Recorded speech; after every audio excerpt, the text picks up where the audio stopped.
because Kevin De Bruyne as well, obviously still arguably one of the best midfielders in the world, but this season has not really been up there. He's not had performances to shout about too much. Is that down to maybe, like you said, they are going through a transition period? There are some tweaks in Pep Guardiola's gameplay, because if you look at his stats this season, has been a drop-off if you compare it to last season. No, 100%. I mean, if you look at Kevin De Bruyne's numbers, not just in comparison to last season, but before and after the World Cup itself, it's so much of difference in his inherent numbers. And you could argue that it's down to the change in setup, the presence of Erling Haaland altering the style of the team.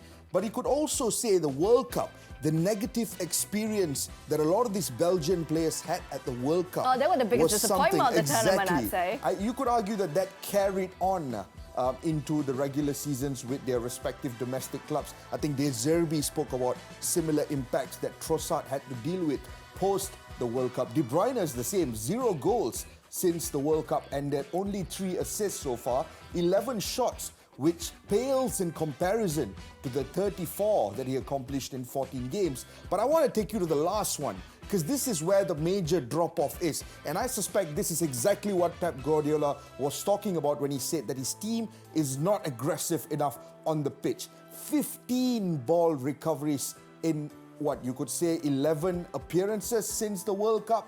That is not exactly a great number when you compare to the fact that prior to the World Cup, he had clocked in 50 ball recoveries in 14 matches. All is not well at the moment with Kevin De Bruyne. Yeah, I think it was a really fair point that you brought up about the World Cup as well, because mentality is going to be different. We knew about the infighting within that Belgian camp that must be playing on his head as well. It will be FA Cup actions this week. Now, first up, we have Manchester City taking on Arsenal at the Etihad Stadium, as both sides set to collide for the first time this season. Brighton, on the other hand, will be welcoming Liverpool to the South Coast, and it's been a while over at the Bundesliga as we have Bayer Leverkusen going up against Borussia Dortmund. All stats, predictions and more only on The Big Kickoff.